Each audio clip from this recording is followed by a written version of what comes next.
आपको बता दें, स्वाति मालीवाल ने हेल्थ इंश्योरेंस का मुद्दा उठाया है। जी हां, आप एकदम सही सुन रहे हैं। राज्यसभा में स्वाति ने हेल्थ इंश्योरेंस का मुद्दा उठाया। उन्होंने कहा कि एक कंपनी है जिसके पास ऑनलाइन इंश्योरेंस का बड़ा शेयर है, वह कंपनी अब अस्पतालों में भी पैसे लगा रही है, बीमा भी वह कंपनी कर रही है, क्लेम भी उसी कंपनी को देना है और एडमिट भी वह कंपनी करेगी। इसके लिए रेगुलेटरी बॉडी होनी चाहिए जो इसको देखे।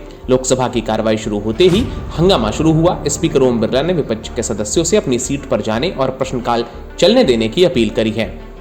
आपको बता दें, उन्होंने कहा कि प्रश्नकाल के दौरान प्रतिपक्ष के 8 सदस्यों के सवाल भी लिस्टेड हुए, लेकिन हंगामा कर रहे सदस्यों पर इसका कोई असर नहीं हुआ। स्पीकर ओम बिरला ने इसके बाद सदन की कार्रवाई दोपहर 12 बजे तक के लिए स्थगित करने की घोषणा की। सर, आज जब कोई मरीज किसी प्राइवेट हॉस्पिटल की इमरजेंसी में जाता है तो मानो घर की बचत, गहने, जमीन सब कुछ बेचने की नौबत आ जाती है।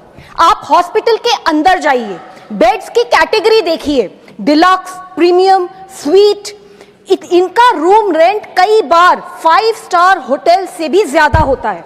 आपसे पहला सवाल पूछा जाता है, इंश्योरेंस है? जैसे ही जवाब हाँ होता है, मीटर चालू हो जाता है। कमरे में पहुंचते ही thermometer, disposable gloves, mask, sanitizer सब कुछ बिल में जोड़ दिया जाता है। हम डॉक्टरों के इलाज पर सवाल नहीं उठा रहे हैं, हमारी जिंदगी बचाते हैं वो भगवान समान है। डायग्नोस्टिक टेस्ट बिल्कुल जरूरी हो सकते हैं, लेकिन कई बार हॉस्पिटल्स के दबाव में बढ़ा चढ़ाकर लिखे जाते हैं। जेनरिक की जगह महंगी ब्रांडेड मेडिसिन्स लिखी जाती हैं जो बाहर 15 to 20% डिस्काउंट पर मिलती हैं, लेकिन हॉस्पिटल में पूरी कीमत पर बेची जाती हैं। नर्सिंग चार्ज, डॉक्टर विजिट फी, रूम रेंट, सब कुछ इतना महंगा। बिल ट्रांसपेरेंट नहीं होते, बल्कि उनमें हिडन चार्जेस और अनएक्सप्लेन्ड फीस होती हैं। इंश्योरेंस कंपनियां भी इससे अलग नहीं हैं। प्रीमियम इतना बढ़ रहा है कि लोग पॉलिसी लेकर भी छोड़ने पे मजबूर हैं। ऊपर से कंपनीज छोटी छोटी बातों पर क्लेम्स रिजेक्ट कर देती हैं। नतीजा, हर साल लाखों परिवार कर्जे में डूब जाते हैं। सर, इस सेक्टर को रेगुलेट करने के लिए 2010 में क्लिनिकल एस्टैब्लिशमेंट्स एक्ट पास किया गया था, जिसने राज्यों को अधिकार दिया था कि वे मेडिकल प्रोसीजर्स की मैक्सिमम रेट्स तय करें। लेकिन आज भी सिर्फ 12 राज्यों ने इस कानून को अपनाया है। यहां तक कि देश की राजधानी दिल्ली ने भी ये कानून नहीं अपनाया। इसलिए सर, मेरी मांग है, नंबर 1, क्लिनिकल एस्टैब्लिशमेंट्स एक्ट को सभी राज्यों में मैंडेटरी बनाया जाए। 2, इमरजेंसी केयर में कानूनन इलाज पहले, बिल बाद में। 3, हॉस्पिटल्स में ट्रांसपेरेंट एंड रीजनेबल बिलिंग होनी चाहिए। नंबर 4, इंश्योरेंस प्रीमियम हाइक्स पर सख्त निगरानी हो। सरकार की जिम्मेदारी है कि प्राइवेट हॉस्पिटल्स में भी इंसान को इंसान माना जाए, कोई रेवेन्यू मॉडल नहीं।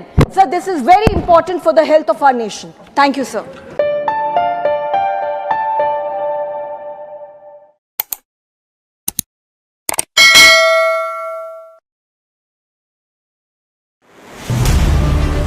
In a world where business never stops, Mint keeps you ahead, any screen, anytime, from studios to the ground.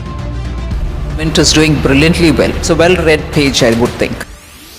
Mint breaks down business, leadership and lifestyle, boldly, visually and smartly. From boardrooms to markets, from personal wealth to industry trends, we bring you the insights that matter. What fuels India's biggest CEOs? Ride along and find out. Want to invest like the pros? Learn from India's top market experts. Your money, your future. We make finance simple. Step inside breathtaking homes and the creative minds behind them. India's real estate scene decoded. No jargon, no fluff. Some chase success, others create it. Meet the ones who made the impossible possible. We don't just talk business, we show it. And the world's watching.